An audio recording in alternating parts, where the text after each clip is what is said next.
Deus. Deus e as religiões.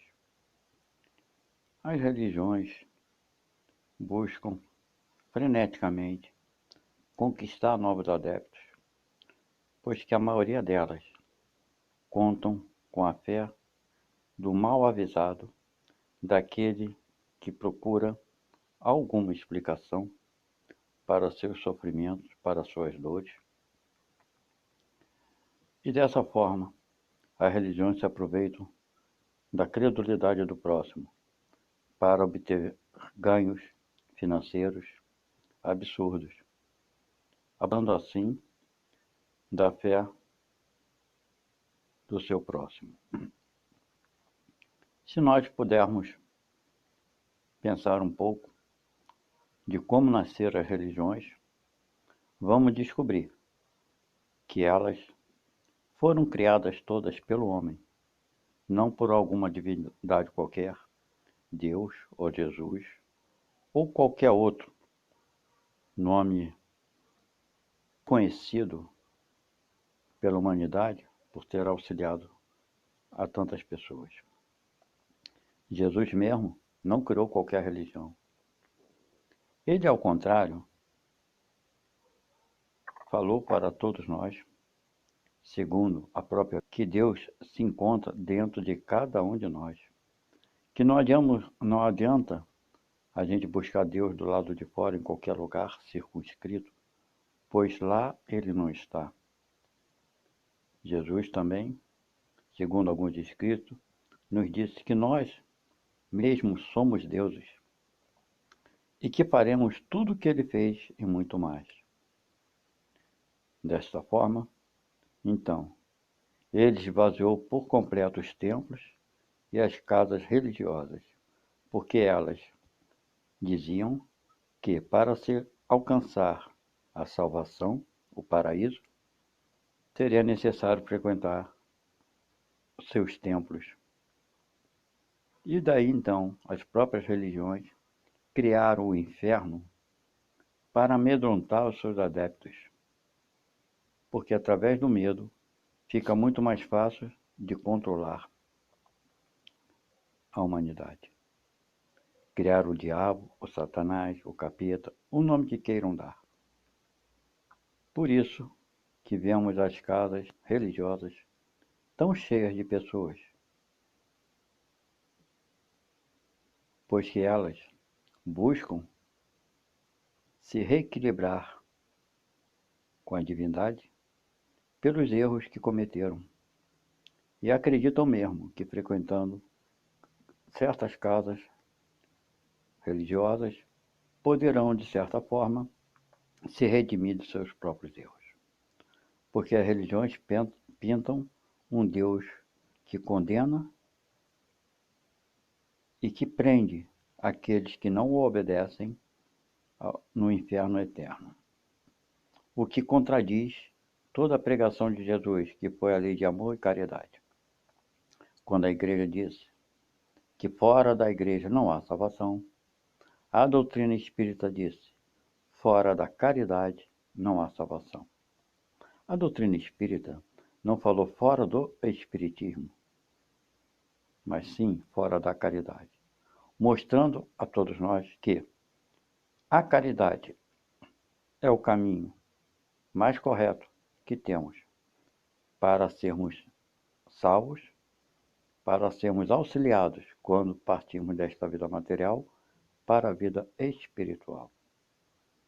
A doutrina espírita foi criada não por Kardec, na verdade, é há muitos anos antes mesmo do nascimento de Jesus Cristo, pois que Nicodemos já falava sobre a vida após a morte. Platão, seu seguidor, também já falava da vida após a morte. Então a doutrina espírita não tem qualquer exclusividade sobre esse fato, sobre esta nova realidade, que na verdade não tem nada de nova. É simplesmente uma reafirmação daqueles que os antigos professaram. A doutrina espírita ela foi codificada por Allan Kardec, não criada por ele, pois que seus livros foram escritos através da sua mediunidade, da psicografia, por diversos espíritos de diversas ordens e categorias. Quero dizer que esses espíritos têm a hierarquia criada na espiritualidade. Quanto mais ele for elevado, a sua hierarquia é mais superior. A doutrina espírita veio nos mostrar com mais clareza para onde vamos depois que deixamos esse corpo material. E que, quanto mais nós fizermos o bem ao próximo, nossa sorte do outro lado será um tanto melhor e mais amparada. Ela é simples, ela não traz dogmas. No entanto, atualmente, no século que estamos, muitos estão também tirando proveitos e criando novas religiões que se dizem espíritas. Porquanto que, na própria verdade, na fundação, quando Kardec codificou esses livros, a doutrina espírita veio com uma finalidade somente. Nunca a finalidade da doutrina espírita era de ser religiosa, de tornar-se uma religião. Muito pelo contrário, a doutrina espírita havia sido, por assim dizer, codificada com a finalidade de ser, e como ela própria é na sua pureza, uma filosofia de vida, forma melhor de se viver para com os outros e para consigo mesmo. Essa é, na verdade, a principal, ou seja, o principal motivo dessa doutrina.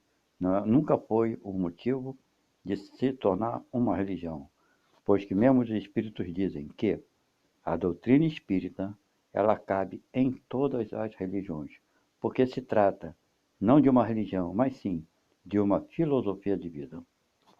Onde quer que estejamos, podemos sim fazer o bem. Fazemos o bem através dos nossos atos, das nossas atitudes. Podemos fazê-lo, praticá-lo, através dos bons pensamentos, desejando o mal, perdoando, sendo paciente, sendo indulgente. Não nos exaltarmos com as pequenas qualidades que temos, não julgarmos o semelhante. Ao contrário, sermos sempre a mão que ampara, que protege. Essa é a finalidade da doutrina espírita. Porém, muitos que se dizem espíritas, casas que são criadas e que foram criadas, manipulam como se fosse, na verdade, um cofrinho para arrumar dinheiro.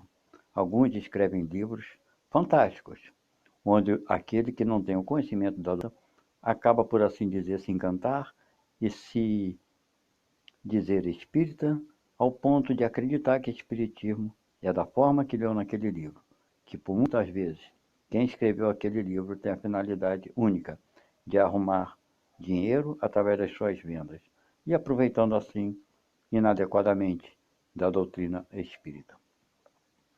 E mais tarde nós voltaremos a falar sobre esse assunto, que é a doutrina espírita trazida por Kardec, ou seja, codificada por Kardec, porque ela já existia muito antes mesmo da vinda do nosso Messias Jesus Cristo.